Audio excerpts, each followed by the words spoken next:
Okay. Sashi Puki Jushin Metok Tram Rera Blingshi Ninge Gempadi Songe Shindu Mikte Owargi Rokun Namdak Shingla Duparsho Idam Guru Ratna Mandala Kemya Tayami Songe Shirang Soki Choknam La Jangchu Bardu Daki Kapsuchi Daki Chanyam Gipe Sunamki Rala Panchir Sange Duparsho Sange Chudang Soki Choknam La Changchu Bardu Daki Kapsuchi Daki Chinyam Gipe Sunamki Dola Panchir Sange Duparsho Sange Shudang Soki Choknam La Jangchu Bardu Daki Kapsuchi Taki Chinyan Ginpe Sunamki Droa Panchir Sange Duparsho.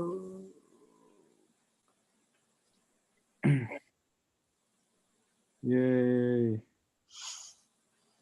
Good.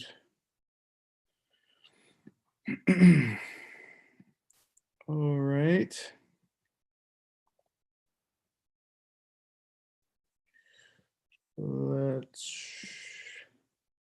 Let's have a little talk first, kids. Okay. So, bienvenidos a mi clase, curso 17 en ACI. ACI. Okay, that's all the Spanish you're going to get out of me. Rivas, you're going to do the rest, okay? Okay, so welcome to course 17 for ACI. And this is one of the 3 review courses. This is the second review course. You may ask yourself, Word, why didn't you do the first review course? And I will tell you thusly, I already finished my homework for the first review course. So I'm not doing it, okay? Because the main focus of these courses is my own selfishness, okay? Don't be like the teacher. I'm just trying to finish my homework and I'm dragging you along with me. I'm sorry about that. No, but seriously, folks, the reason I'm doing these courses is a homework completion review, because many people have done their ACI courses, but they have not done their homework. People like me, okay?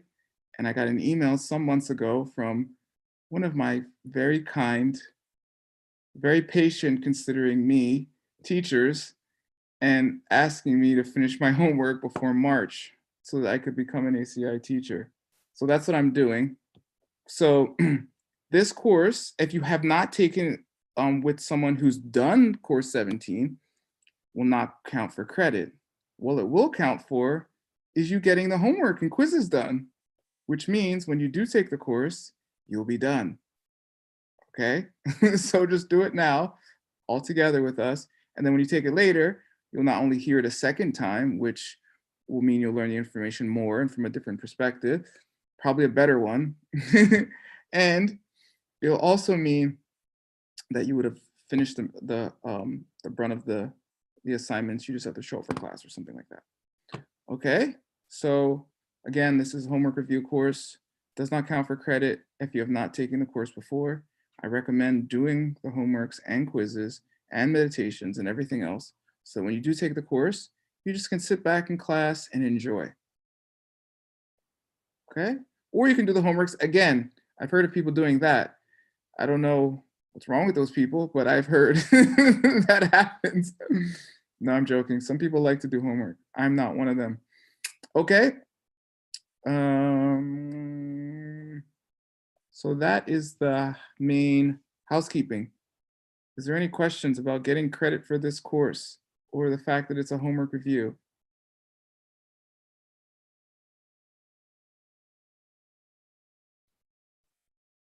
¿Tienen preguntas? No? Nada? Okay. Let the record show no one asked any questions concerning my very clear explanation that you cannot get credit for this course if you just take it with me. Okay? Okay. This is being recorded too. All right. So if you haven't taken course with me before, the whole thing is like this, okay? I make a series of bad jokes and then teach you a little information and then make another series of bad jokes, okay? It gets old really fast, but it's how I keep my sanity. All right, so here's the schedule. Monday, Wednesday, Friday for the next 3 weeks, we'll have class, okay? I've heard and noticed that some people don't like to come to class on Friday. I was asked to change the class to another day, okay? Let the record show that your very kind promoters asked me. I said no. Why? Because if I have the class 2 days in a row, I will not do the homework. I will not finish the quizzes. I know myself, okay? So that's why. So if you cannot make it on Friday, please watch the recording. If you want to watch it in English, go to my YouTube channel at Wordsmith Wisdom on YouTube. If you want to watch it in Spanish, you can watch it on, I think, ACI Mexico's website or something. I don't know. Ask Aldo or Pao or someone. I'm not sure. Okay, so I'm pretty sure it's on. They're gonna have the recording, so wherever they put it.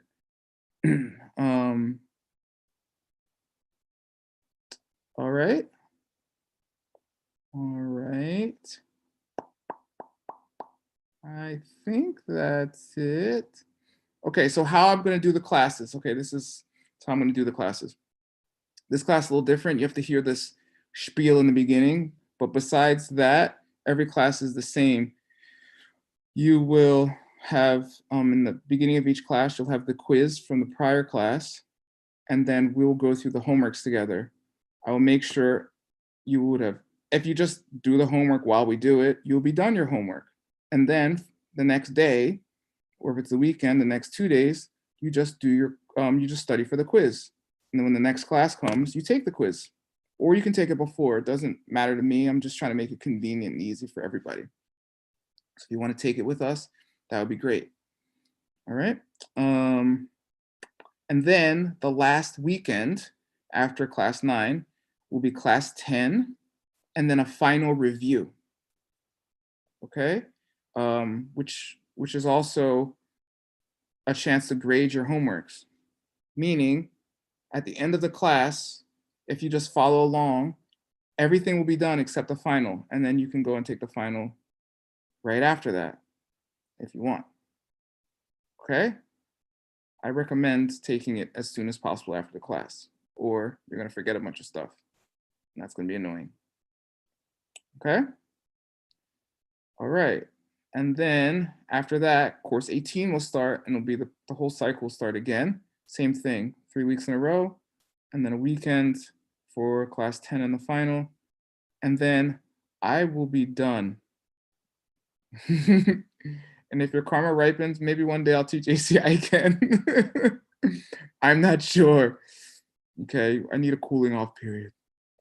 All right, so that's about it. Are there any questions about the schedule or the class format?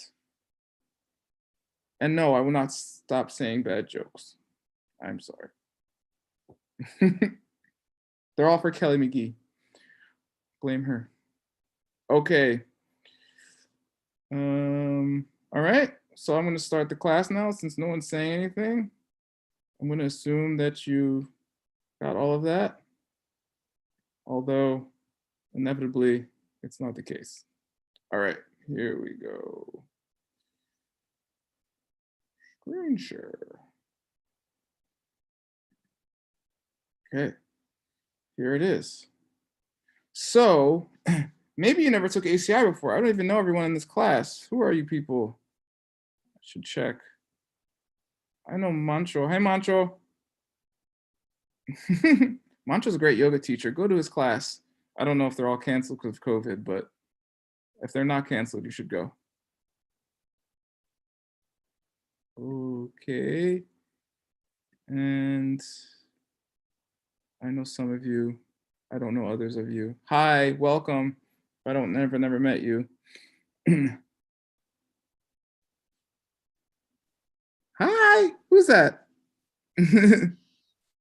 Nice to see you. Okay, so I'm going to teach directly from the homework answers. This way, you cannot get the answers wrong. And I'll elaborate and say stuff, and you can ask questions. So what this class is, it's a review for ACI's course 17 is a review for ACI course 6, 7, 8, 9, and 10. Okay, so class 1 and 2 is for course 6, 3 and 4, 7, 5 and 6, 8, 7 and 8, 9, 9 and 10, 10. Okay, just like that. So if you've already taken these courses, it's all review. Okay, it's a condensed Geshe course.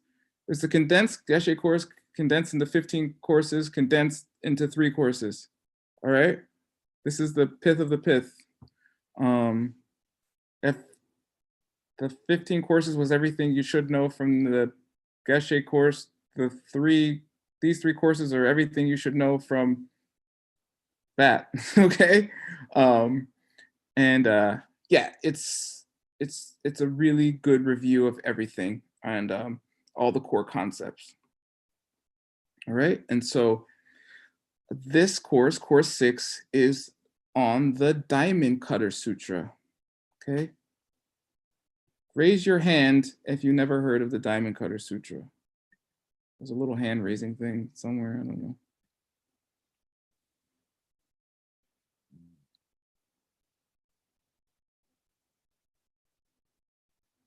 Okay, don't see anyone's hand raised. Okay.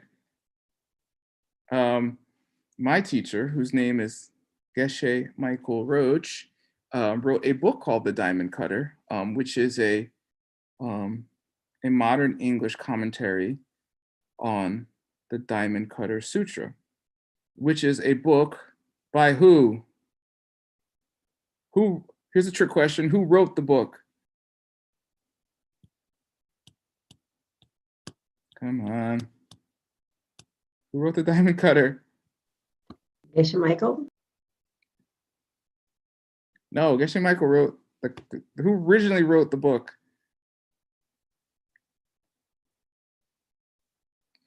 What? The Buddha. Yay! But you're wrong. Because the Buddha didn't write anything down. That was the trick question. But of course, Leah is right. The original text, the Diamond Cutter Sutra, was written, was spoken by Lord Buddha about 2,500 years ago. Okay? But it was written down later by his disciples. I don't know who. I don't know when. I don't know. But it was. Okay? That's the thing. So the book is by the Buddha. Okay? By the way, this is Buddhism. Okay? It's about the guy who is named the Buddha. I'm making sure you know that. That's clear. What is Buddha? What does Buddha for $20? What does Buddha mean?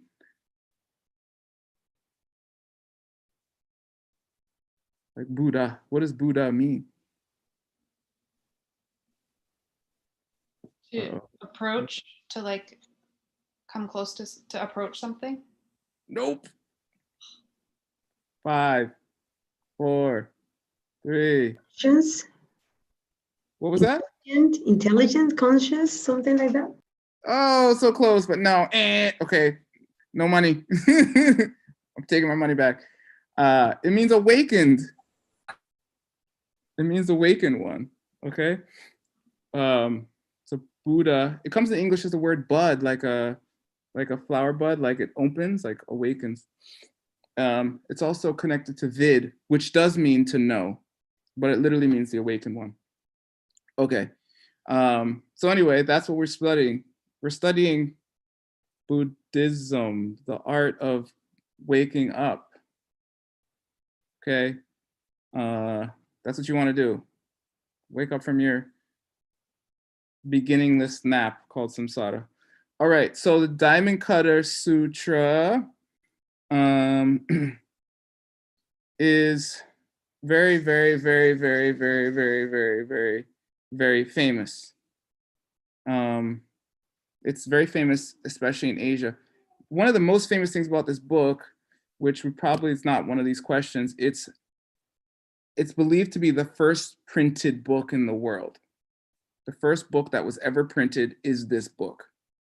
It was printed in China. I don't know exactly when, but probably around 500 AD. So like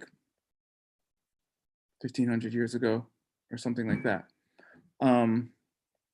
And the book is very holy in Asia. Like people don't even read it. They'll just have it and they'll be like, just having it is a big deal, okay? What does Lord Buddha say about one verse in this book? Does anyone remember?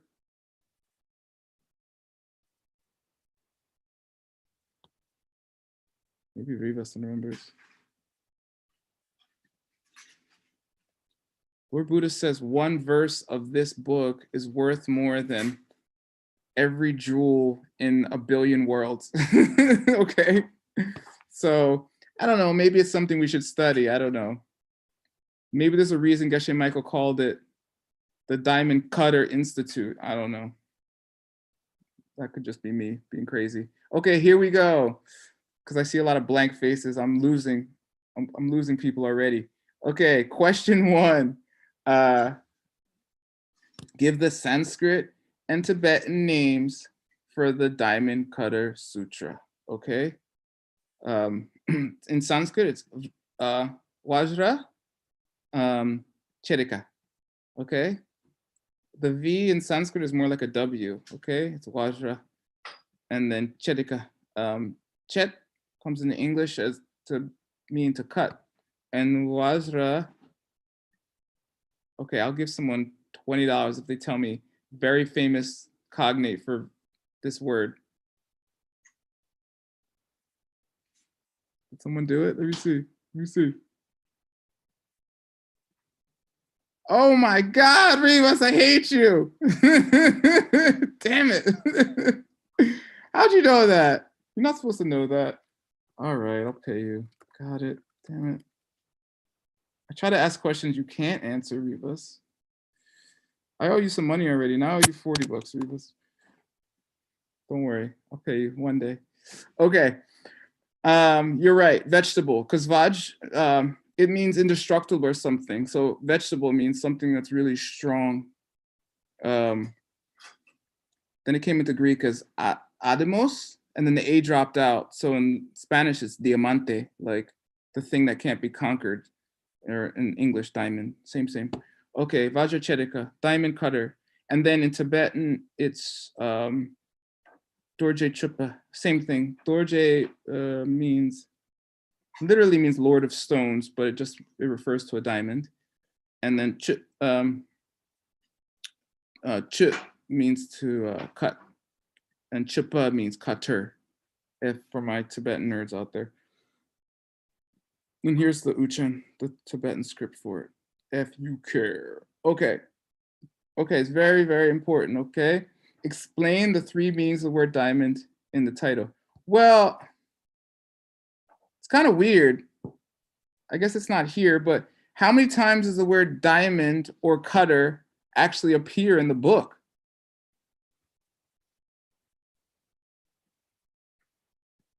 Wow, that was fast, Rivas. Yeah, 0. Isn't that weird? I mean, it's such a interesting. Do we know that the Buddha gave it that title, or did it just get that title when it was written down? No one knows. I mean, no one that I know knows. I mean, maybe someone knows. I mean, the Buddha knows. He's like, hey, can I tell you guys? Yeah, if you would just listen. Maybe I'll know when I become a Buddha. I'll tell you, okay, Kelly? Okay, Yeah, no, we don't know for sure. But I don't know. That's the title of the book. But the title is very apt. It's just the words don't appear. Diamond or cutter doesn't appear in the book, okay? Hello, Ward. Hello, you. This is, hey, so I just wanted to ask you, so since the title of the book seems to be something that was more recent than what is older, because diamonds or cutting diamonds wasn't an activity that was done like earlier in humanity, right? Well, I hear what you're saying. Sorry, because of my English. Oh no, entiendo. No, yeah, I know what you mean, but I don't know. Buddhism talks about a lot of things that they shouldn't know about yet, like sex changes. Buddhism talks about sex changes. It's in the Vinaya. If you change your sex 3 times, you lose your vows. How were they doing that in India 2,500 years ago? I don't know. But I don't know. I like your theory, but I don't know. Okay, thank you. Yeah, good theory. Okay. Yeah, Buddhism talks about like other planets and other beings millions of miles away, and I don't know. Anyway, so Diamond is the title of the book. Why is Diamond important? Okay, so this whole book is about emptiness. Okay, for $0, what turning of the wheel does this book typify? Kelly McGee. the third one. How dare you? No. Coming to New York right now. Just to mess with you. No. Second turning of the wheel. Okay. Emptiness, emptiness, emptiness, emptiness. Nothing exists. Oh yeah, yeah. Uh-huh. Mm-hmm. Yeah. Yeah, so the whole book is about emptiness. It's very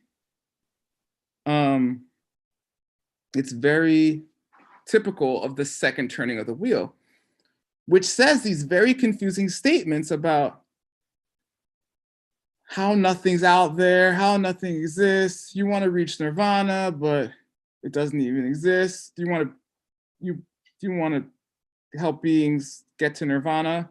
You want to nirvana-size them, and they don't even exist. And you're just like, I don't know. There's this thing in history about like this kind of, I don't know, smart alecky Buddhists. Okay, like you try to say something to them, and you're like, well, that doesn't even exist at all, and you're like, but it's true. And if you don't have a good understanding of emptiness, then you get really confused. Wait 1 second. I need a prop. Mommy, can I have a pen? Where's that pen?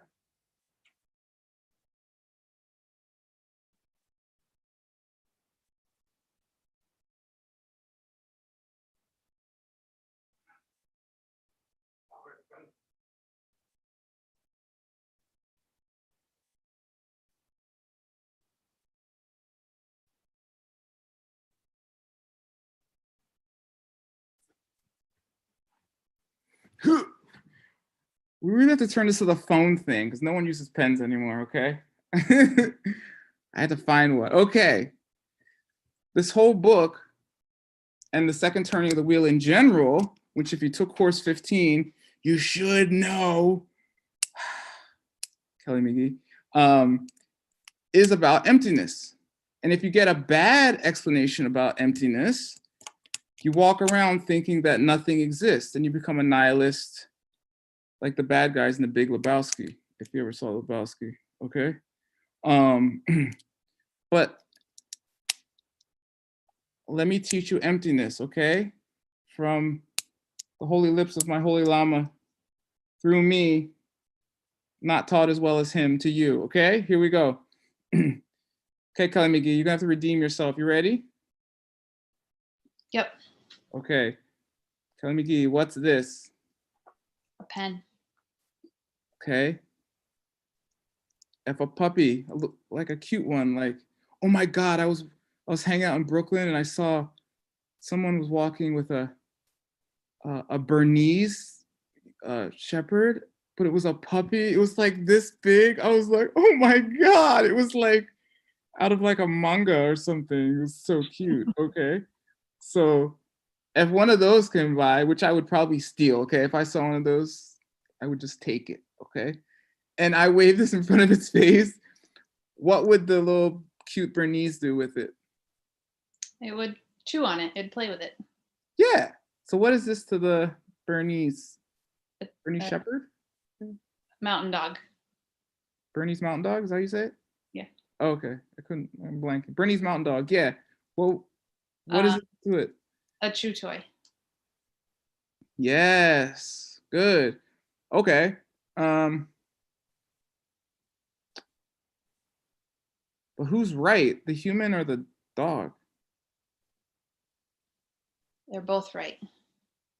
Okay. So which one is it really? It's both of those things. What? So you're saying I can't write with this thing? I can only chew it? No, you can write with it. So which one is it really? It's both. Depending on what? Your karma. We're not there yet. You're ruining it. Depending on your perception, your Perspective. being. Yeah. Perspective. Yeah. Okay. Okay, cool. So then what if me and that cute Bernese, which I stole, I had to take him for a walk, right? Mhm. So what if we went for a walk and I left this right here on my mom's dining room table? Okay, so we leave.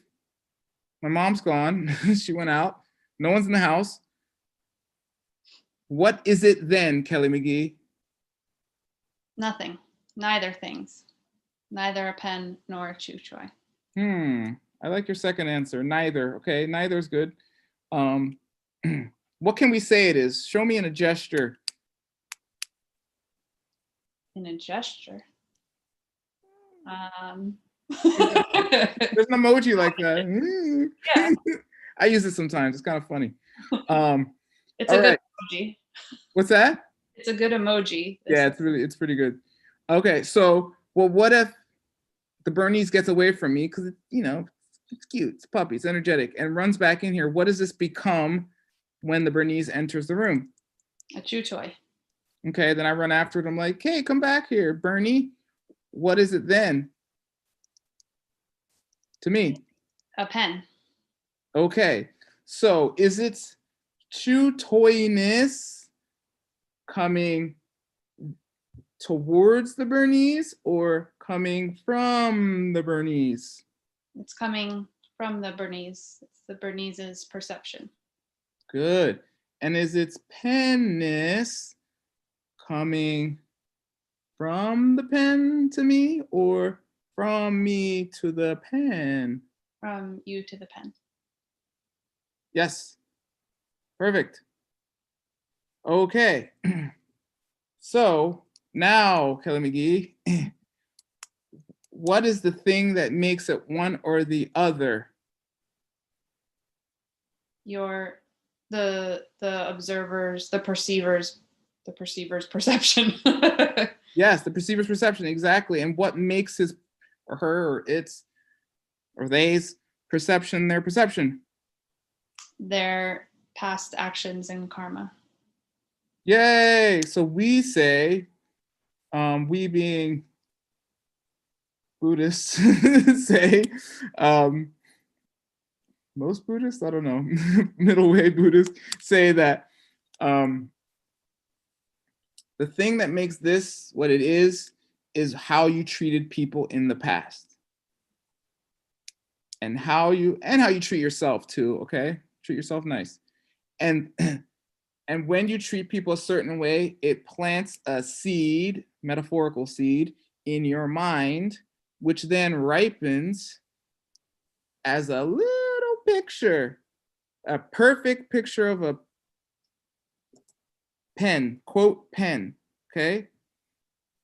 And that is what allows you to see, feel, hear, taste.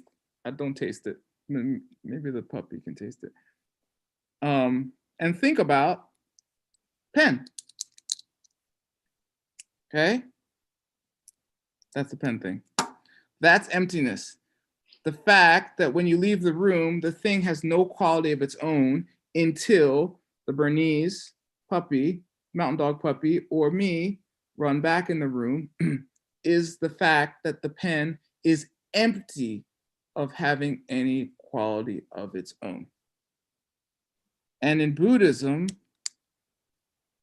the object in the world that they use to represent emptiness very often is the diamond. So this book, all about emptiness, is called The Diamond Cutter. Okay? Now, the thing about a diamond is, what's the most famous thing about a diamond? Why is it called diamante, the undefeatable thing? It's the hardest thing in the universe. Yay! Who said that? David? Yeah. See, David's paying attention. Okay, yeah, it's the hardest thing in the universe. If you're a real nerd, you know it's a 10 on the Mohs scale of hardness.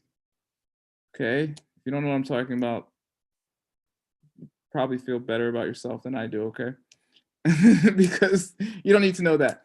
But it is, it's 10 out of 10. It's the hardest stone there is, okay?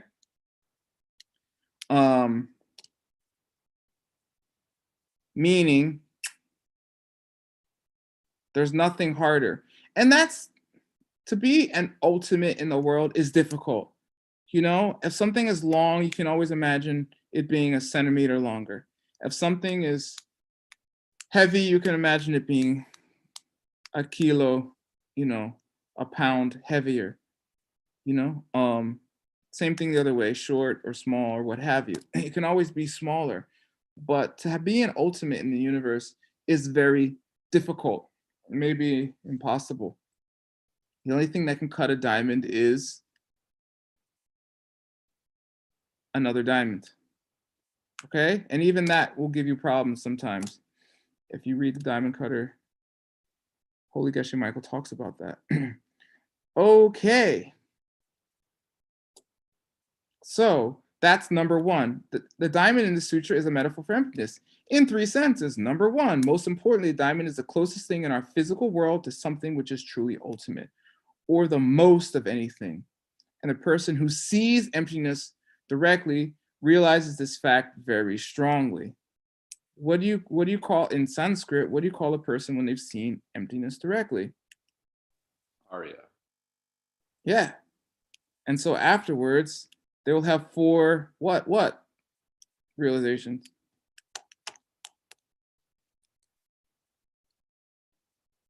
Arya truths. Yes. Rivas, if you answer all the questions, I'm not giving you any money, okay? No, it's okay. 4 Arya truths.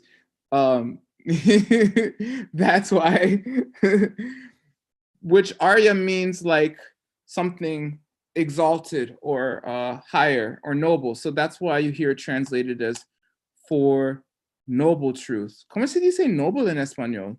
Noble? Probably. ¿Cómo se dice noble en español? Noble? Noble. Okay, I was right. Which is just random, okay? I'm usually wrong about everything. Okay. So yeah, noble. They usually say noble, but it's the Sanskrit translation of the word. It's an English translation of the word arya, meaning if you see emptiness directly, you'll start to realize a couple things, about 4 of them. Okay? And so you'll also realize that the thing that you saw was so amazing that there's basically nothing in the world that compares to it. And the closest thing that compares to it is a diamond, because a diamond is the closest thing to an ultimate, and emptiness is the ultimate. That's why they call it ultimate truth. That's in course 1, right? Dundam Dempe, Dempa, ultimate truth. Okay. So what's the second thing about this diamond? This one's really cool. I mean, they're all cool, but this one's really cool. Excuse me. The thing about diamond is, what's a diamond made of, by the way? Diamond. Yeah, what element? Carbon. Yeah. Okay, Rivas and you are right. Yeah, it's carbon. It's the same thing as like peat moss. And you, by the way, you're mostly carbon. Well, not most, I don't know, but we're carbon-based life forms, right? Anyway, so but diamond just has a different molecular structure, right? But a diamond, if it was totally pure, would be totally see-through. Okay, and so the amazing thing about a diamond is if you had a wall of diamond in front of you that was pure, you wouldn't be able to see it. And that's a metaphor for how the diamond is like emptiness. The diamond represents the fact that emptiness is all around you all the time. And yet, you can't necessarily perceive it or even understand it. Although, if you just perceived it for 20 minutes, all your problems would go away at an incredibly fast rate. Okay? So the diamond is like emptiness in the sense that it is totally clear, and emptiness is all around you all the time. Here it is. If there were a diamond wall between ourselves and some object we were looking at, we would not be able to see the diamond. Just so every object around us possesses its own emptiness, but we are unable to see it. Okay, so every object in the world possesses its own emptiness. So when an object blinks out of reality, right? Its emptiness also blinks out of reality, which means emptiness must be a changing thing, right?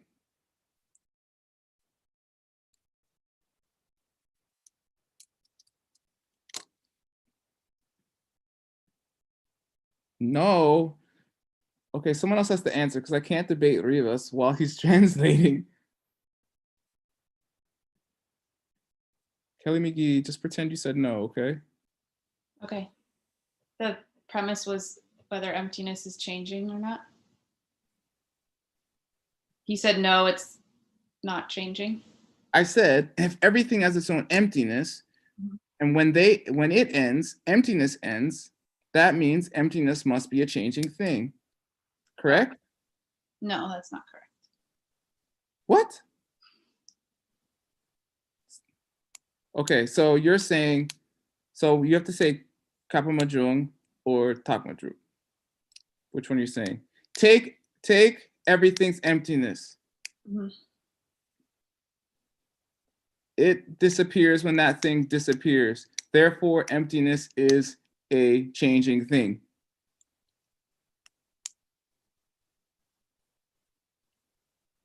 Are you saying that it doesn't disappear, or are you saying it's not a changing thing? I'm saying it's not a changing thing. Okay, so you say tak ma drup. Okay, talk ma drup. Your reason is incorrect. Tak ma drup. Talk ma drup. Your reason doesn't prove what you're trying to prove. Drup means to prove, really. Okay, so you say tak ma drup. Tak Talk ma drup. ma drup. Say it. Oh, talk ma drup. Good. Tak ma drup.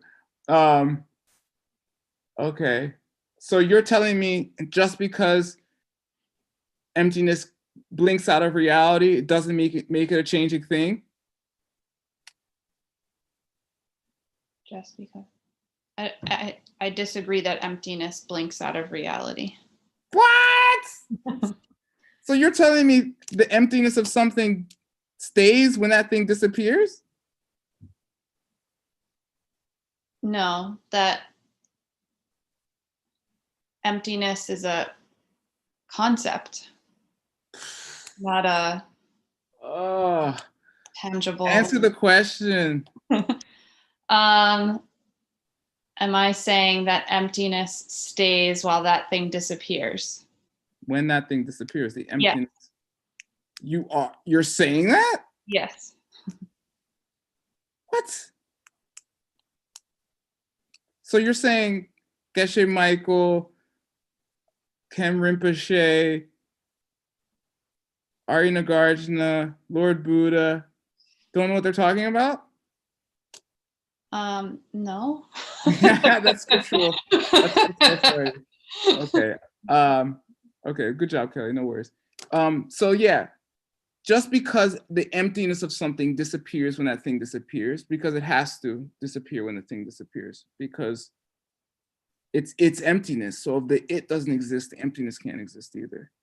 But that doesn't mean emptiness is a changing thing, because it doesn't change. It's the thing that doesn't exist anymore. So therefore the emptiness of it can exist.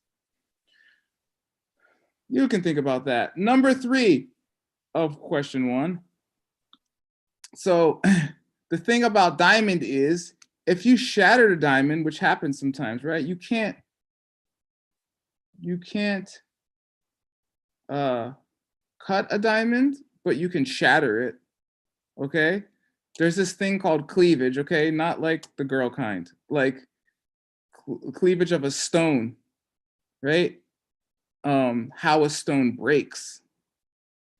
And diamond can be broken. But the thing about a diamond is, even if you broke a huge diamond into little pieces, every single piece of that diamond would be a perfect diamond in the fact that its molecular structure is that of a diamond.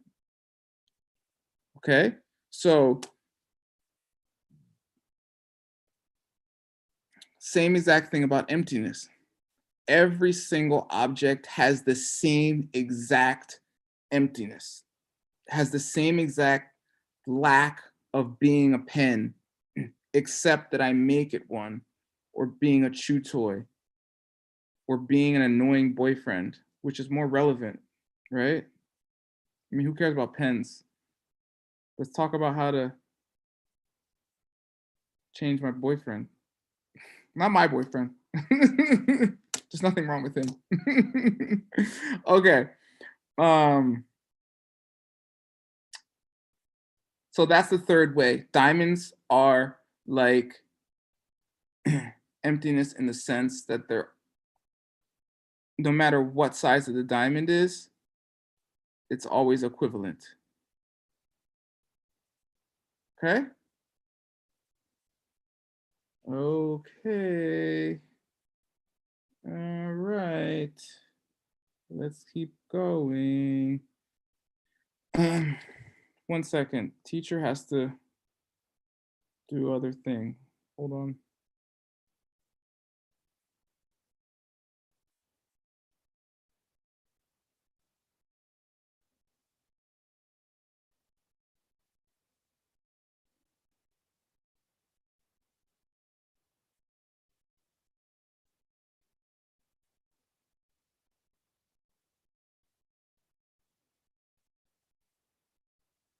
Okay, cool. Okay, good. Question 3. Why is it important to include the original word diamond in this title? All right, just so you know, some people call this the Diamond Sutra. All right, actually all over the world, they'll just call it the Diamond Sutra, like other parts of Asia. How do you say this? How do you say this, the name of this book in Chinese? I know you know. Geshe Michael students, Geshe says it all the time.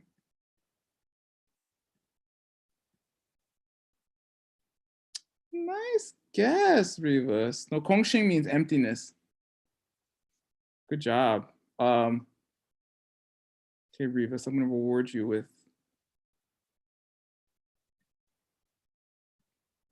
Chinese that you don't want to learn.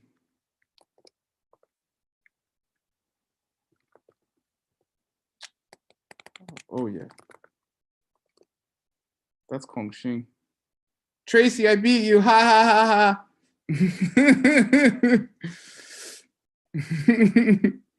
Thanks, Tracy. I'm very competitive. Okay. No, it's called Jinggang Jing. Jinggang Jing means, it literally means Diamond Sutra. Jinggang means diamond. It's the old way to say diamond. They don't say whatever Yinghui. I was gonna write that too. But Jing means sutra, or like a thread or something. So Jinggang Jing means it just means Diamond Sutra, actually. So I don't know. It's bad translation. Sorry. No offense, all of China. Okay. So why is it important to include the word cutter in the title? Okay, because is the book about diamonds? What's the book about? What's the second turning of the wheel about? Kelly McGee, Chance to Redeem Yourself. The second turning of the wheel is about emptiness. It is. Very good. It is. It's about how things have no self-nature. Now, a diamond is an ultimate. It's the hardest thing, right?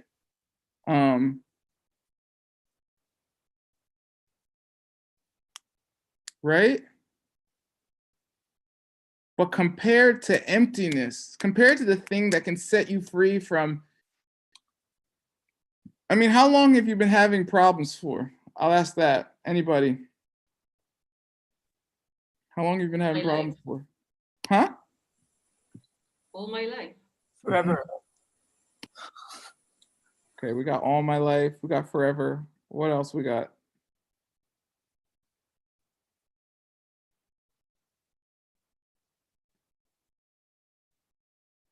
I mean, how about this? Okay, if it's all your life. Yeah, David. Forever's pretty good. Beginningless is better, okay? Beginningless sounds worse because it'll confuse people. Like, beginningless? How can something not have beginning? Brain explode, okay? Meaning, yeah, if you had problems coming into this life, I mean, your first problem was being born, okay? That's a problem. Ask your mom, okay? That was probably a few problems, okay? So where did your problems about being born come from is the question.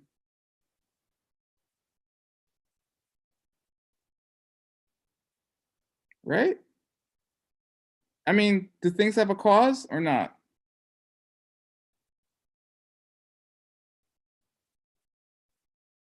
Everyone went silent. They're like, I Yes. don't know. I mean, if things don't have a cause, then let's not bother with this class because I got some beers to drink. I got some partying to do. Nothing matters because if nothing has a cause, then everything's random, right? So I ask you again, do things have a cause or not? Somebody answer. Y todo tiene una causa. I think she said everything has a cause. Right? Yes. Sí. De acuerdo. Yes, everything has a cause. I agree.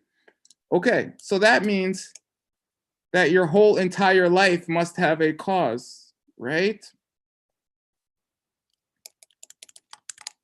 Answer the question. Yes. Okay. And the cause has to be like the thing it is, right? Or similar. Yeah, very similar. Like made of the same stuff. Who said that? Luna? Luna? Yeah. Muy similar. Like the same kind of thing. Okay, and so that's what Buddhists say is the proof of a past life. Something that was like your life now, that was the cause of your life now. Okay? Which means, how many past lives have you had, if that's true?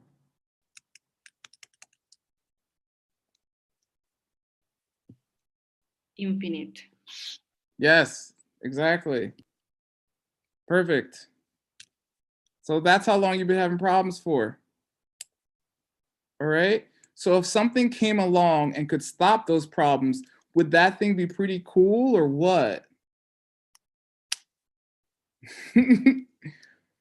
Yeah. And that thing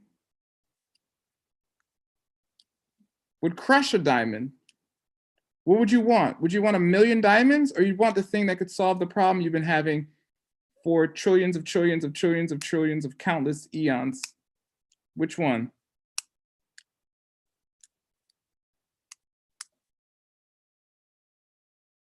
You guys aren't sure. Okay, well, maybe I have to convince you more. I gotta sell it more, okay?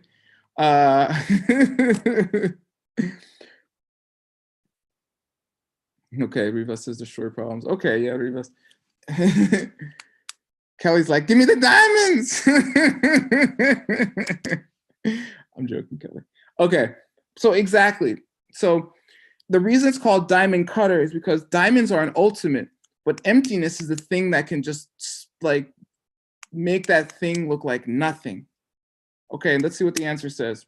A person who sees emptiness directly strongly realizes the metaphor of the diamond. And just as strongly, they realize that a diamond is only a metaphor.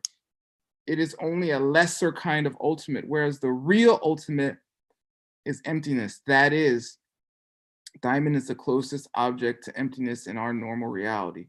And it is, in actuality, not very close at all to being as ultimate as emptiness. Okay, in this sense, the diamond is cut or undone by emptiness. And it's very important to retain the word cutter in this title and not refer to the sutra as the Diamond Sutra, okay? So, but don't go around making fun of people who say Diamond Sutra, okay? You're not gonna make friends like that, okay? Don't be like me.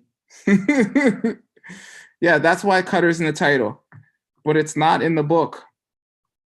So, I don't know which came first. Okay, question 4. Did everyone get that? Why cutter's in the title?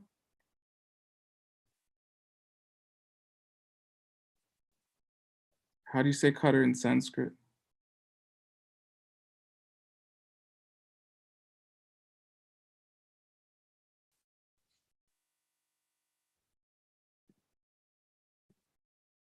Nice, Rivas. Rivas, you're gonna be like me. You're gonna get banned from saying all the answers. No, you're not getting anything. You better hope your Bitcoin works out. Okay. Okay, question 4. Describe the object we deny when we speak of emptiness. Okay, so this is a very famous Tibetan word. Okay, for people who have social lives and friends and don't want to just stay in their house and learn Tibetan for, I don't know, a decade or so. Tibetan's kind of hard, okay? But usually people remember like a couple words, okay? They remember Lam Rim, They remember Lelo, which means lazy. Lamrim means steps to the path, or steps on the path. And then they remember Gakja. It kind of sounds like Gotcha. There was an 80s movie named, what was that? Gotcha? Do you remember that? No one's as old as me. It was this like paintball movie. It was called Gotcha or something. What is it called? Yeah, something like that. Anyway, the 80s. You're better off not remembering it. Okay.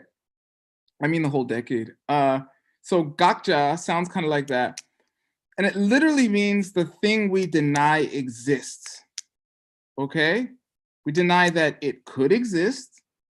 We deny that it would exist. We deny that it could ever exist. We deny it does exist, could exist, should exist, would exist, all those things. All right? So if you know the two husbands, should I do the two husbands right now?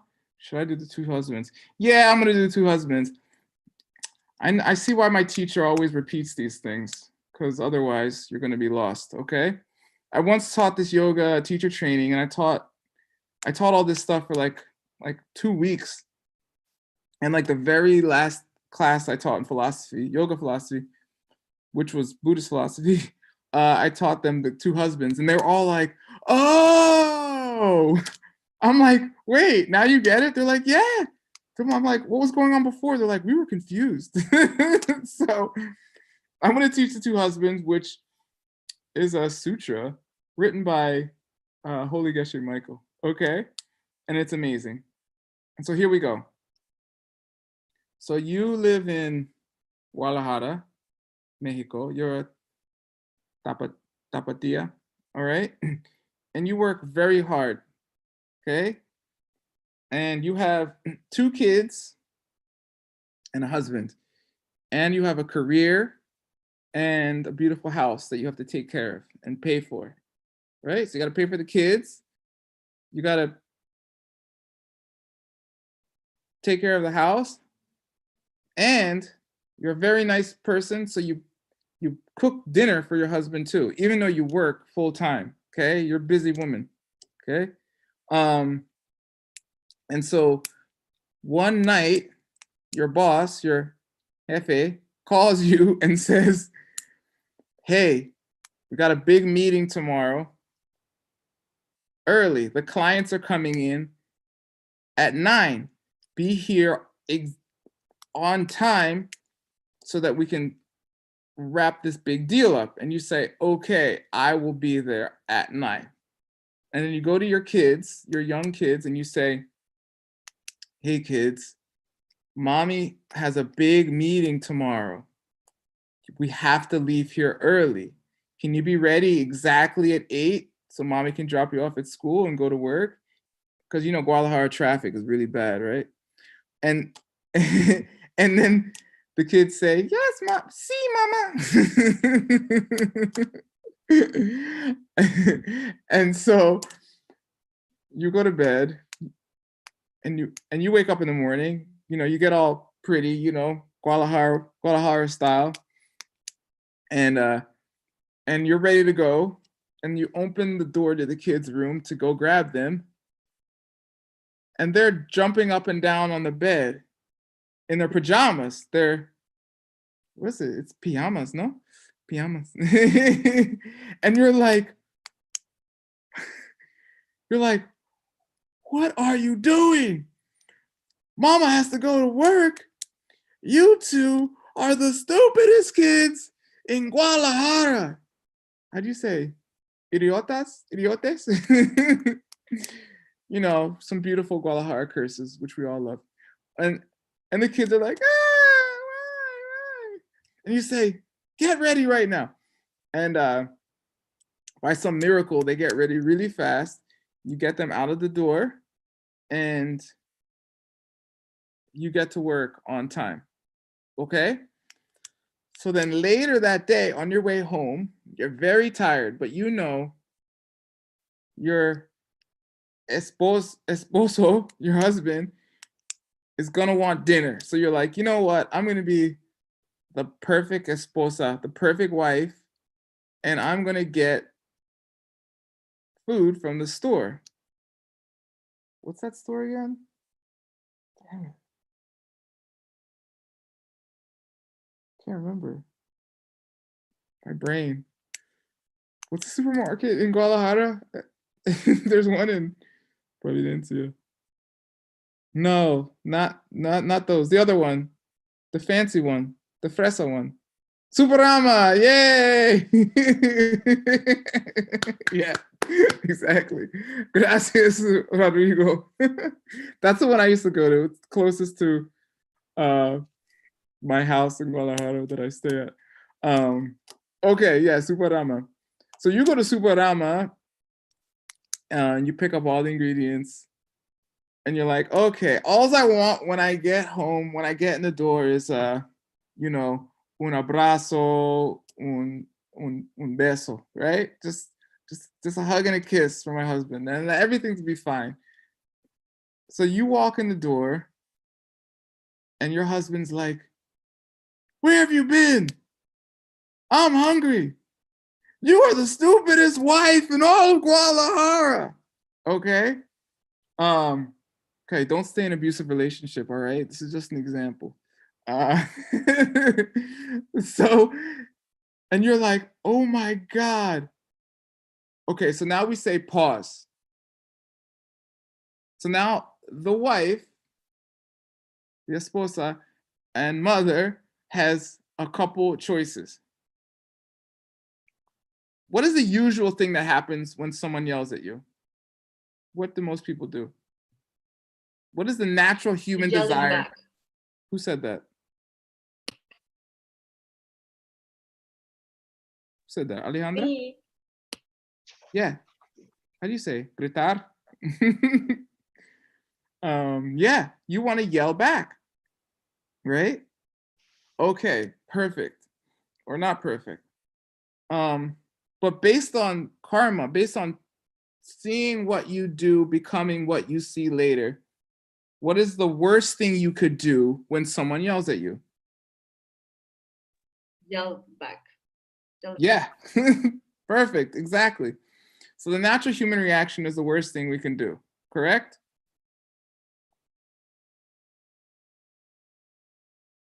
Yes.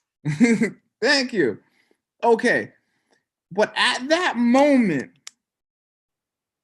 how many husbands are in the room? Two. Yeah, there's two. There's two husbands. There's the actual husband you have, and then there's the husband that you want to yell at, okay? Now, the husband that you want to yell at is the husband that was just rude to you for no reason at all. I just walked in the door. How could you be mad? I didn't do anything. I didn't even have a chance to do anything yet. I didn't do anything. Right? I didn't do anything. They're mad for no reason at all. Right? Yes. Uh-huh. They are? There's no reason why they're mad?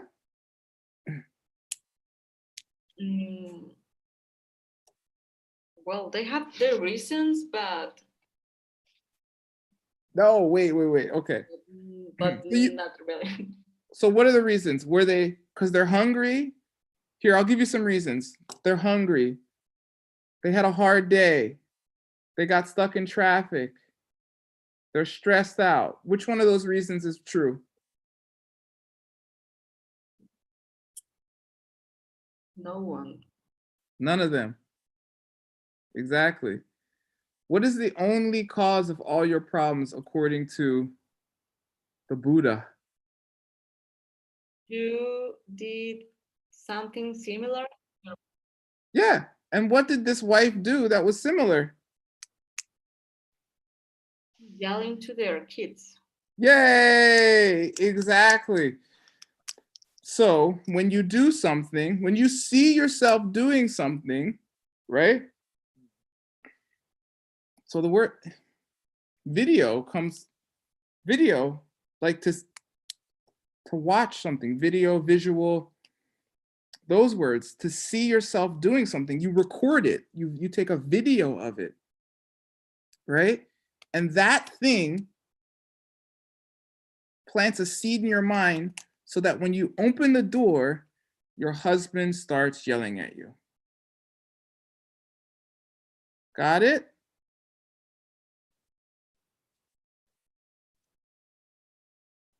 Got it. The seed opens and the husband yells at you. So then, if there's two husbands, who is the other husband? The husband that, what's the other husband in the room? The other that doesn't exist? Yeah, name them. Which one doesn't exist, Luna? The husband that he's yelling me. No, that definitely exists.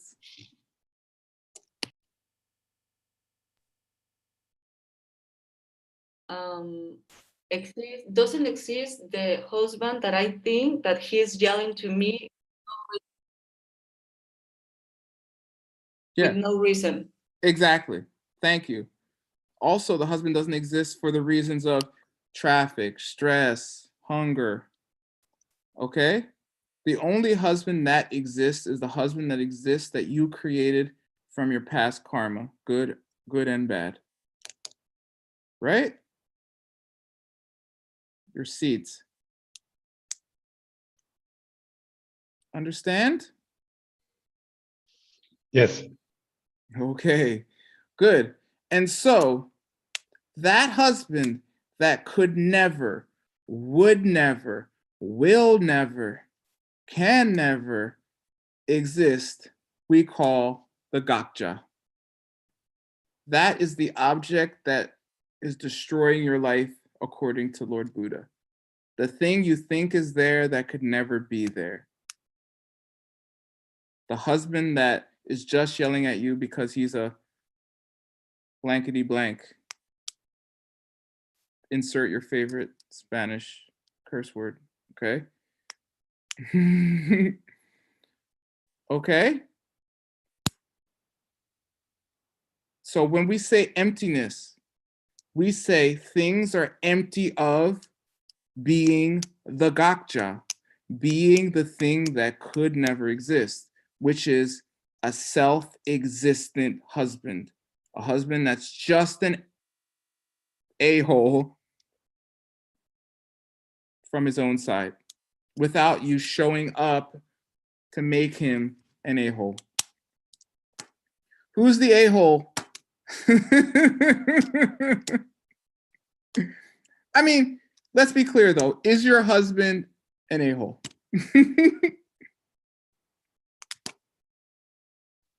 No. Yeah, he is. We're not saying he's not. We're saying, why is he?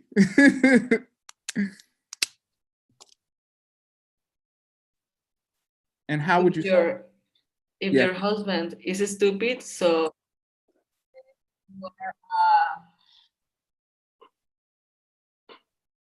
Finish this sentence, Luna. Your husband's stupid because blank is stupid.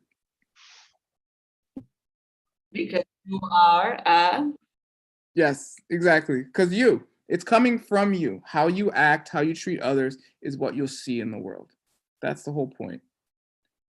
Okay? And everything's like that. And to think that there's an object out there that's not like that would be called a gakja.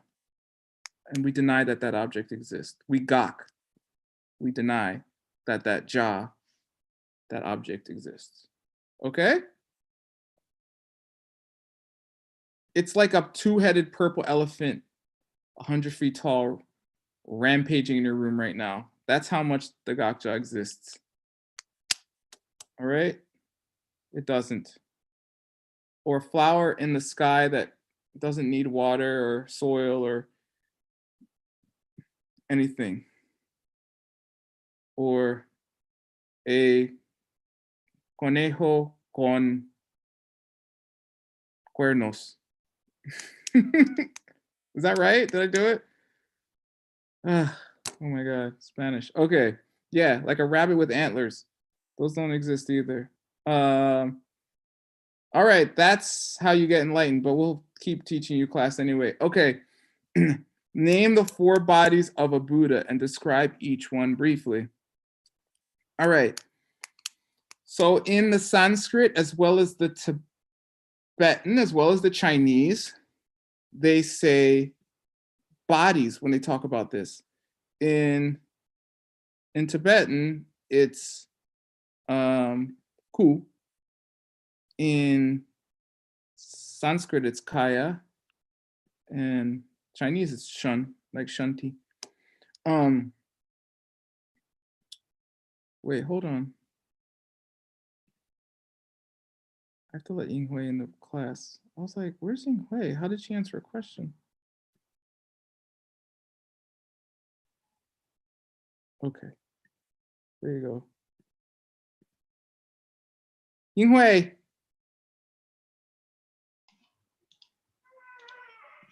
嗨，你好。好，老师好。Hi, teacher. I forgot to put you in class, sorry. It's okay, I'm late. Oh yeah, you're very late. How do you say? Taiwan la. 太迟了。I thought one was late. It's both are fine. Oh, okay. Then you say how good job, teacher. You don't correct me. Okay, good job, teacher. Yay, I did it. Okay. Teacher la. I'll learn things too. Okay. So in we call these the 4 bodies of the Buddha, but it really means something more like parts of the Buddha. Body might be a little confusing. Some are more like bodies, but some, I don't know, you could say bodies. I think that's what the Buddha said, so maybe it's right, but parts is also good. Okay, so the first one is the essence body, and this is the emptiness of the Buddha. Okay, so when people say you have Buddha nature, they're talking about this part of the Buddha. Here's a trick question, Kelly McGee. How much does this part of your mind change when you become a Buddha? The emptiness. It doesn't change. Why not? It's still empty. Because emptiness is unchanging. Yeah. Yay, good job, exactly. So Kelly McGee, do you have a Buddha nature right now? Yes. Does that mean everyone that has Buddha nature is a Buddha? No. No. Because what do you need on top of the emptiness to make yourself a Buddha? You need to have had the direct perception of emptiness. Just one word, 2 syllables, And like Sanskrit. Sanskrit. Starts Bodhicitta. Starts with a K, 2 syllables. Blank, blank, and emptiness. Karma. Yeah, karma. Well, yeah, I mean, we all have karma, but you need the karma of a Buddha, I guess. Yeah, you need the karma to become a Buddha. Right? Right. Yes. Okay. At which point they don't call it karma anymore, and that's a whole other discussion.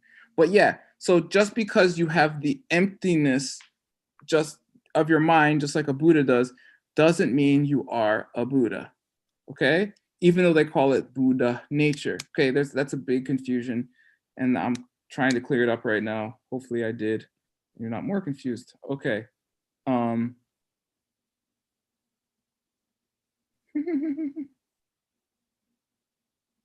Yes, Tracy Wong. Shanti, thank you. Okay. Good. So emptiness is like the blank screen on which your karma will be projected. Right now, I have the karma to see myself as a smart alecky black dude from Philly. Okay. It's okay karma. Okay.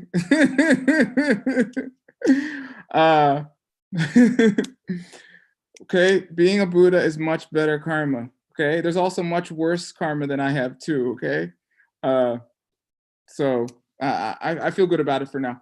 All right, so that's one body of the Buddha. They call it the essence body. Ngoa Niku in Tibetan. It's Swabhavakaya in Sanskrit, if you care. Maybe you want to know the Chinese. Tracy Wong probably wants to know the Chinese. Don't you, Tracy Wong? Let me see. Who wants to know the Chinese? I do. What is it? Teacher, you want the Chinese name? No, I'm showing you.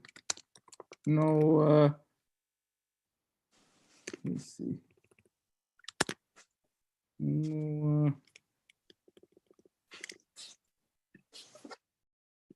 ni, it's this ni in the school. There it is. There's the Chinese. Got it? 自信生 Yeah. Yeah, the self has the 自信 quality. Yeah, 自 means self. Xing means quality, right? Yes. Yeah. So it just means self quality. Ngoa means just essence. Just the essence. Yep, there it is. Self nature. Okay. Okay, I feel better. I know you don't care. Okay, good. I gotta learn things too. All right. So that's the emptiness of the Buddha, which is one of the four bodies. All right, which is also called Buddha nature. What does Geshe Michael say? He says, the essence body, the emptiness of the other three bodies, or more properly parts, oh yeah, he does say that, of an enlightened being. This body is very important since it provides the potential for the enlightened beings to perceive themselves as enlightened beings. The movie screen on which they project their perception of being an enlightened being. Amazingly, I said that, okay, B, the enjoyment body. This is Sambhogakaya in Sanskrit. It means, Bhog means to like, yeah, like have a good time or something. Sam means only has a good time or something. Anyway, it's Longku in Tibetan. It means this is the perfect physical body which an enlightened being has is in their own paradise, exquisite sheer light with no gross physical organs. Yeah, it's sheer light, okay? It's like a rainbow body. Wink, wink, wink. All right, there's a seed for you. All right, so in their own paradise, they say the Buddha's body is just made of like light.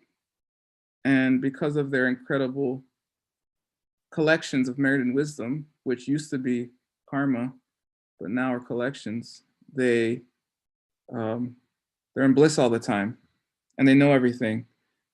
Okay, but here's the one that matters to you. Unless you're a 10th level bodhisattva or higher, which is just a Buddha, you don't get to see this body. You don't see Longku, okay? What you get is you get relatives. You get wife, okay? They're all Buddhas, by the way. Every one of them. Okay, Kelly McGee, Alex Rivas, all these people, okay? Buddhas.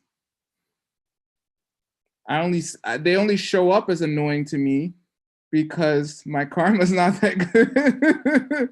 Not because they're annoying from their own side, okay, Kelly?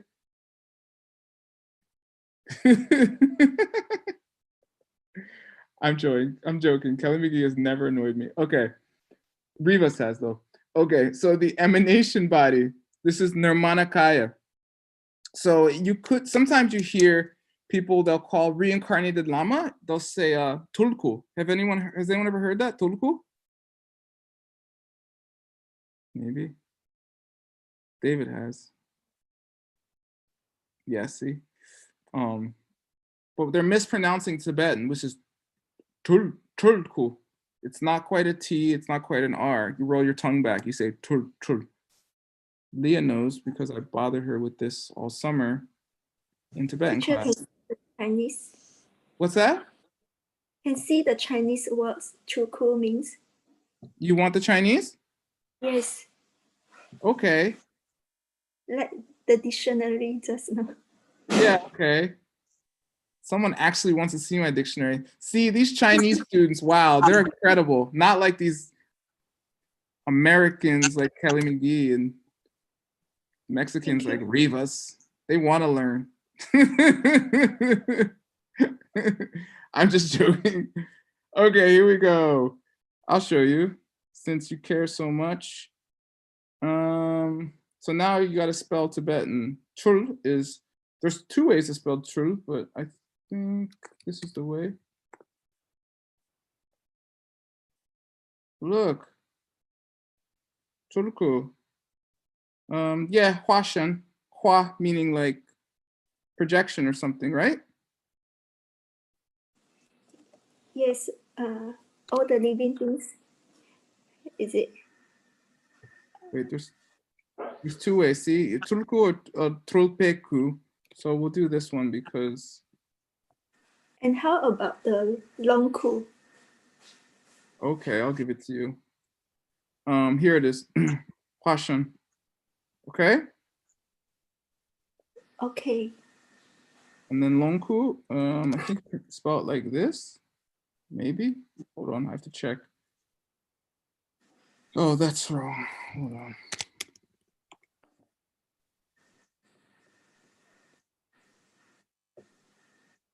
Sorry if you're bored. I'm a super nerd. This is what I do all day, literally. Okay. Longku is the same as Long Chutsopeku. Okay. Long means enjoy. Ch means that activity. Tok is the same as like tok, meaning completely. And ku means body. So that body that completely is in like perfect enjoyment. Okay. That's Baoshan. I don't know which one's more popular. This is also. Baoshan. Yeah, Baoshan. Also Shoyongshan. Okay. Okay, thank you. Yay, we did it. Everyone else fell asleep, but we did it. There's gonna be one more though. I'm just gonna ask again. Okay, let's keep going. Okay, and so the emanation bodies, those bodies that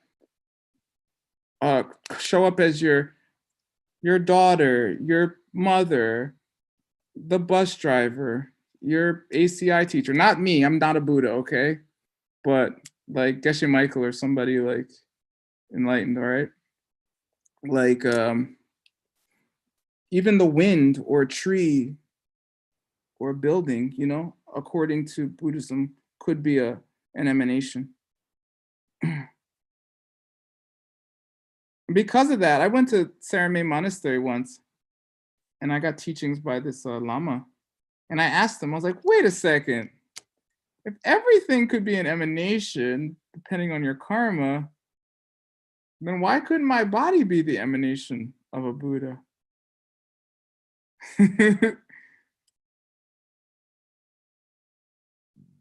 He said, because it's suffering. And I said, but all that other stuff that's emanating looks like it's suffering for me too.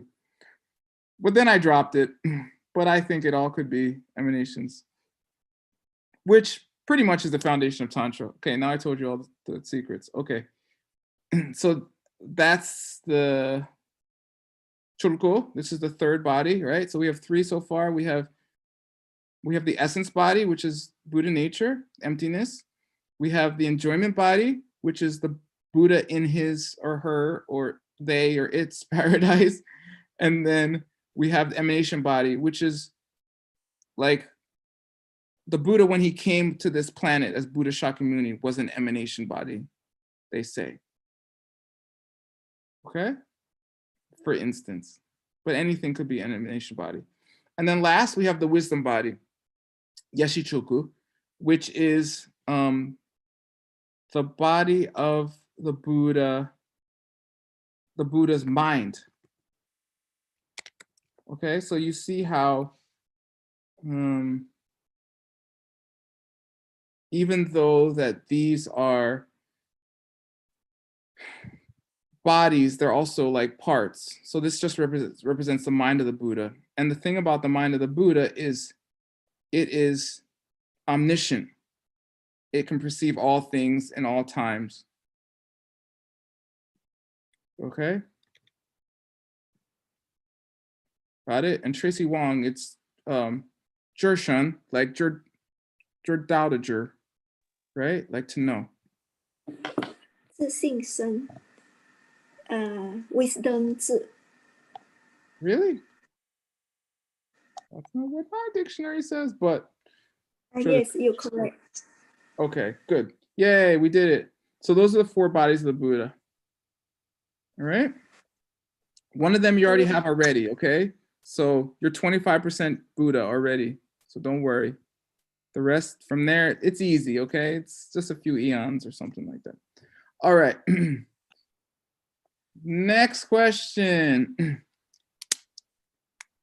Name the 3 elements of an act of giving and what it means to not see them. Should I give money for this? All right, I'll give money. How do you say not to see in Tibetan?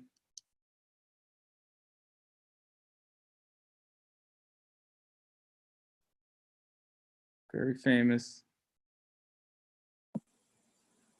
Mikme? Oh my God, damn it. Yes, very good. Okay, you earned it, Leah. Hold on. Did I have you on this list already? Did you make money, Leah? Is that the first money you made, Leah? I made money once. Did I have to give it to you? I don't see you here. Really? I don't know why it's not here. I'm very good at recording this. Leah, $20. I'm gonna stop giving my money away. It's not working out. Okay, exactly. Mikme. The reason I asked is because it's very famous. It's the beginning of Jason Kappa's mantra.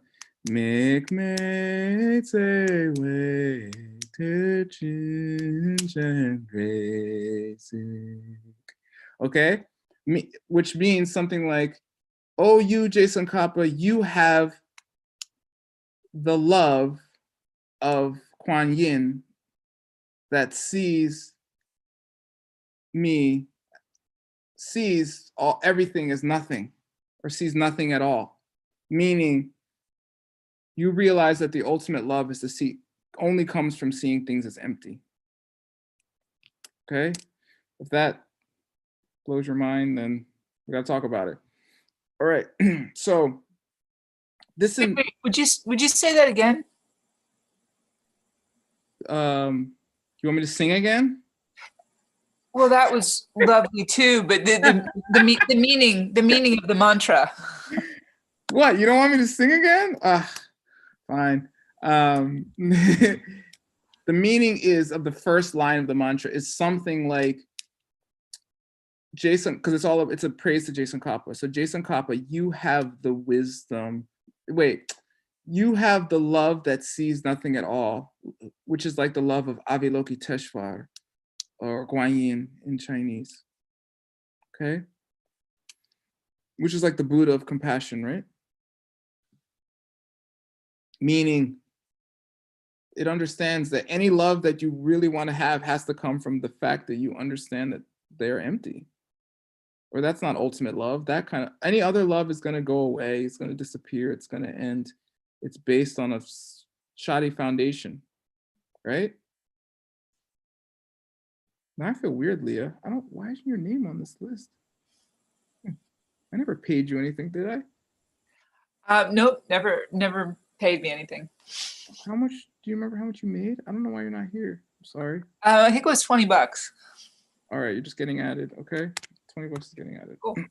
Okay, cool. Because I remember you did make something. Okay, good. So this is called the 3 spheres, meaning any act in the world is going to have 3 elements to it. All right, and there's arguments about which are the 3, but they use giving usually as the example. the thing that they're,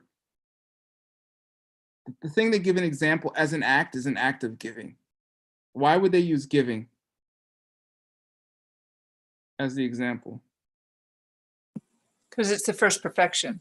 Wow, yay! That's exactly why. No money, but you win enlightenment, okay?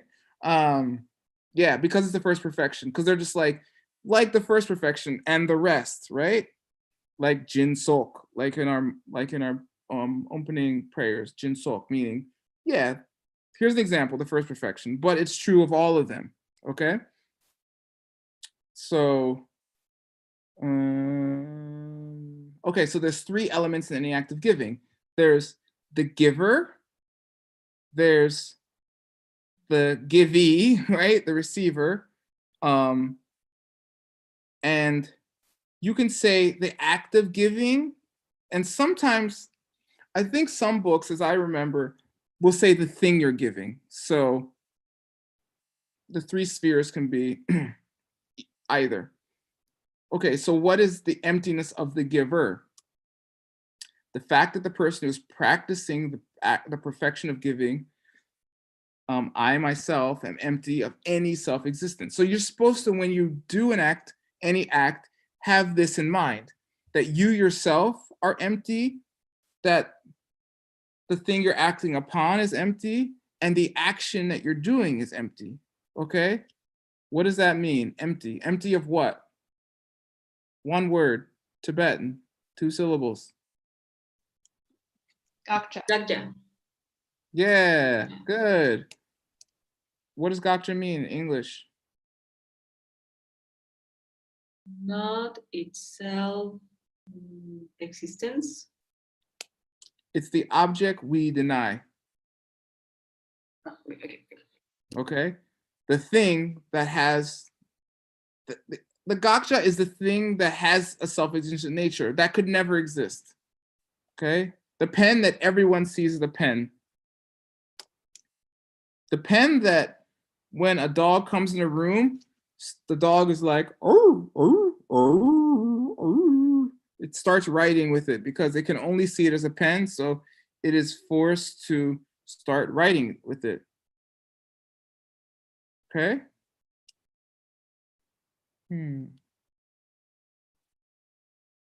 Good. Right. Yes, Tracy Wong. Yes. Sun Moon. Qi Kong. Kong. Yeah, Kong. Yeah. The emptiness of the 3 spheres or 3 circles, right? The giver and the receiver and the object, is it? Yeah, exactly. The object or the act itself. So the first one is the giver. You, and this, you know, if you're giving, is empty.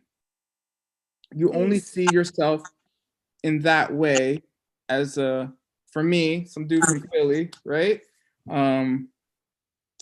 Philadelphia area, as due to your karma, and that karma could change, and the very actions you're taking would be the things that change it. Right? That is, I exist as I do in this present situation through the perceptions forced upon me by my past actions or karma. And this same principle means that continued giving can help me perceive myself later as an enlightened being. If I understand this, then I don't see this element in an act of giving as being self-existent anymore. Okay, thank you. Look at you. All right. So they're all like that, okay?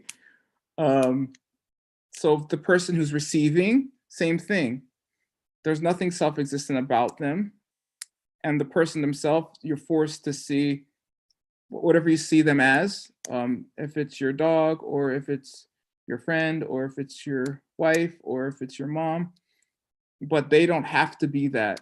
They could actually be an enlightened being or something else. The fact that the person receiving the gifts is empty of any self-existence, that is the person towards whom I am performing the act of giving also exists as they do through the perceptions forced upon me by my past actions, and this principle will help me perceive them later as high beings in my Buddha paradise.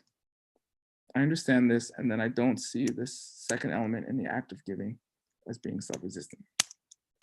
It's the same thing, except for the person or thing you're acting upon, right? And then the action itself or the object, depending. Geshe Michael says the giving itself. Okay. Oh, look, it says it right here at the bottom. Yay, I actually remember things. Who would have thought? Okay, the fact that this whole situation of me giving something is also empty of any self-existence. That is, this entire situation in general exists as it does through the perceptions forced upon me by my past actions. Okay. I don't need to say the rest, right? They're the same. And here, the omniscient one, Geshe Michael, said the thing that I was saying. It can also be the object. And Tracy Wong also said that too.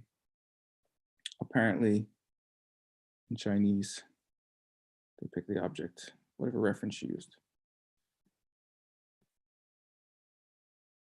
Okay.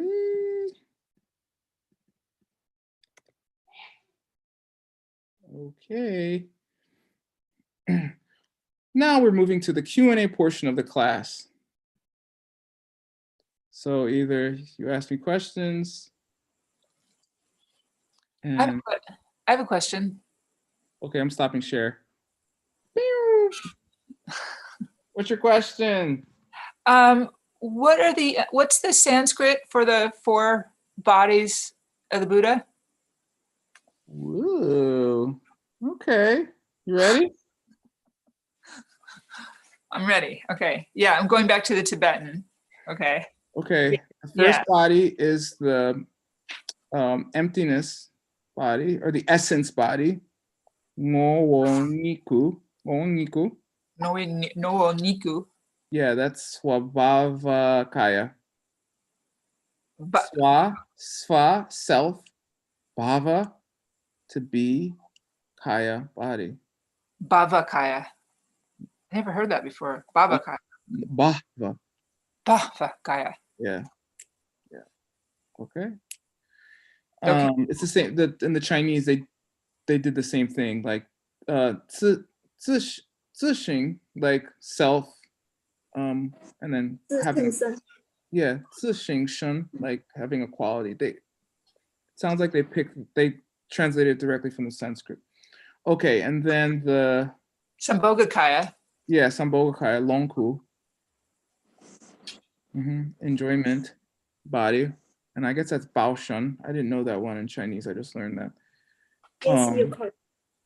Okay, thank you. And then Nirmanakaya is the Chulku, emanation body.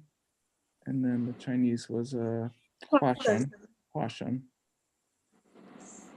And then the Dharmakaya, which is, it's a misnomer to say Dharmakaya because the Dharmakaya can refer to essence body too, but it's I think it's Yeshe Jnana Kaya. Huh. Okay. Yeah, no, I said Yeshe, excuse me, not Yeshe. Yeshe Ku in Tibetan, but Yeshe is Jnana. I think it's Jnana Dharmakaya. Huh. Okay. You know, like knowing all things. I can check. Okay, you asked. I'm checking. Hold on, let me make sure I'm right. Okay. Okay, great. Yeshe.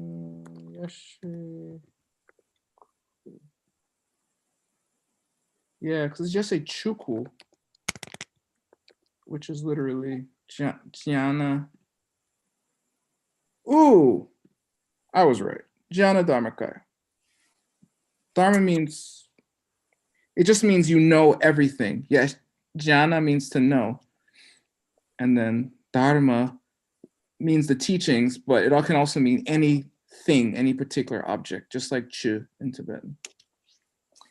So one of the things that we're taught is that to be omniscient, means to know what to pick up and to put down in any moment. But the definition in this one says that we know all things past, present, and future, and everything in the universe.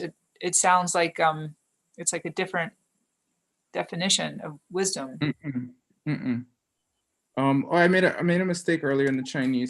It's not 智深, it's智慧 fashion. Okay, for anyone who cares for Yeshe Chuku. No, that's not the definition of omniscience. The definition of omniscience as emphasized in Buddhism, the thing that matters of what the Buddha says of all his omniscience, is the fact that he, she, it, they can tell you what to pick up and what to put down. Of all the things the Buddha knows, the thing you should care about the most is the fact that they can tell you the things that stop your suffering, the things that are going to get you enlightened. But that's not the definition of omniscience. No, it's not. But it's the part that matters in omniscience the most. Okay. When we talk about omniscience, it's not, do you know how many molecules of gas are in Jupiter? Yeah, they know that too, but is that going to get you anywhere? No. So omniscience. So when the Buddha's omniscience, it's not just that they just know what to pick up and put down. It's that of what they do know, which is everything, that's the thing that's the most important. So when we talk about omniscience, that's what we focus on. Okay, cool. I think that's course 4, right? You mean ACI 4 or class 4 in ACI 17? ACI course 4. I'm pretty sure it's ACI course 4. Oh, I might be wrong though. Thanks. Yeah, good question. It's important. ¿Más preguntas, por favor?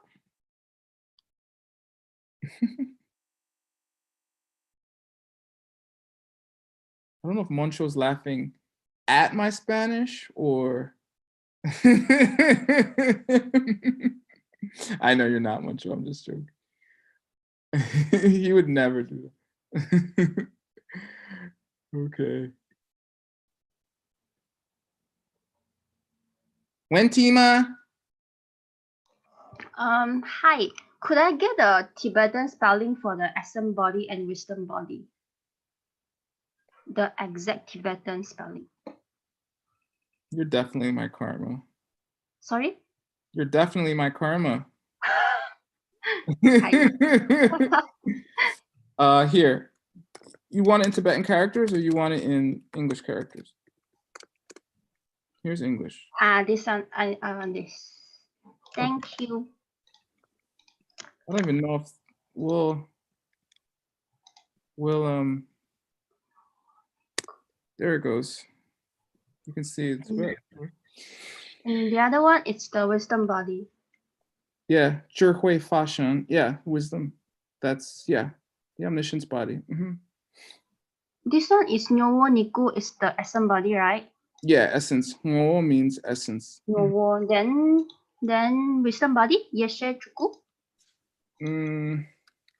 Wisdom body is Yeshe Chu. Yeshe Nyowo. Okay, thank you. You're welcome. Yes, I recommend learning Sanskrit, Tibetan, and Chinese. All right, you don't have to, but I recommend learning all 4. Don't go crazy and kill yourself trying to learn them or anything. Don't be like me. Don't stop hanging out with all your friends for a decade or so because you want to learn them. Learn from teachers' mistakes. Okay. Although people like Rivas are still friends with me. I don't know why. Because he's a Buddha, not because I'm nice to him. Any other questions?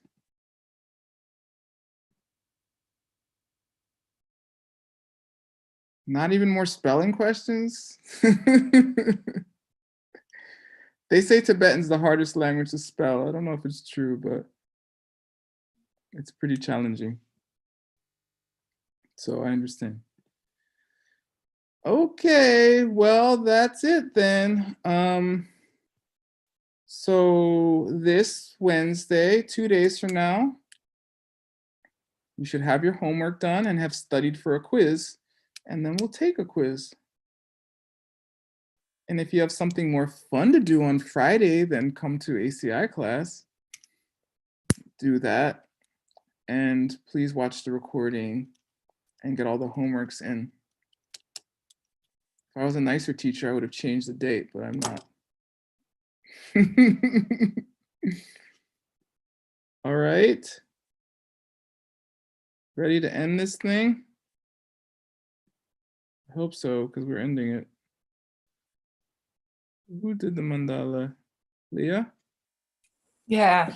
Leah, you ready? I'm gonna be a Pershnikity Tibetan teacher now. Oh, thank you so much. Thank you so much. Okay. It's not Sangye, it's Sangye. Say Sangye. Sangye. Sangye. Yeah. Sangye. Sangye means Buddha. Okay. Sangye means infinite talking or something. Okay. Sangye. Sangye. Sangye. Yeah, unless you're from Eastern Tibet, then it's J. Okay, and this one's Dakni, not Daki. Dakni. Yes, and this one's Daki. Daki. Okay, you will be tested. Okay, go ahead.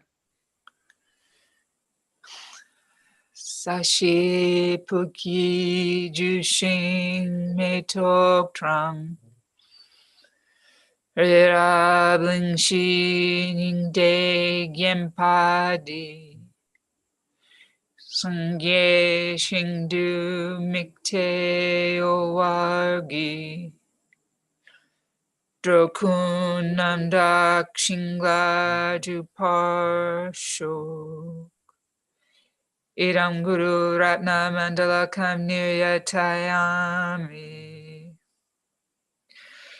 Gewadi Kewokun Sunam Yeshe Tok Tok Jin Sunam Yeshe Lejungwe Dampa Kunyu Tuparsho.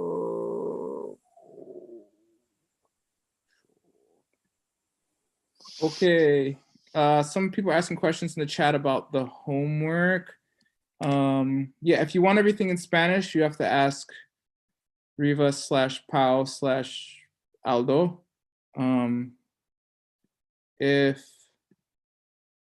you want in English, thank you, Luna. Here is the link to the homeworks in English. And yeah, do your homework, okay? My teacher asked me to get everyone to do their homework. I said, that's impossible, but I'm gonna at least try, okay? Just do it, trust me, don't be like me. I took this class in 2011. Okay, that's when I took course 17. I haven't done my homework yet. My teacher stopped asking about it like 8 years ago. All right, so, or 7 years ago. Okay, so do your homework. Don't be like me. This is what the class is for, amongst other things.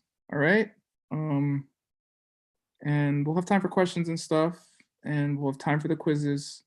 So all you gotta do is study in the next couple days.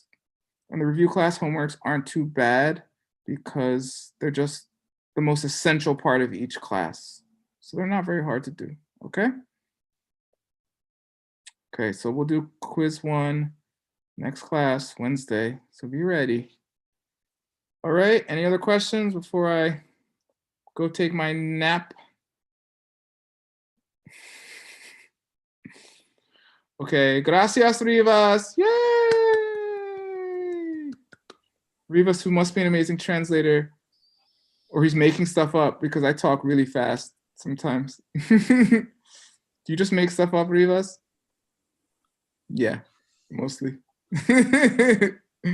Okay. And thank you, Tracy Wong and Yinghui. I have no idea what time it is where you are. Maybe it's a good time, or maybe it's really early in the morning. Okay. 11:30 in the morning. Oh, that's not that bad. Okay. No complaints. Okay, bye everybody. See you Wednesday. Hasta miércoles. Thank you, Ward. Bye-bye. Thank you you very so much. Okay, Gracias, teacher. Vivas. Thank you, Bye-bye. everyone. Bye. Adios. Ciao. Bye-bye. 再见。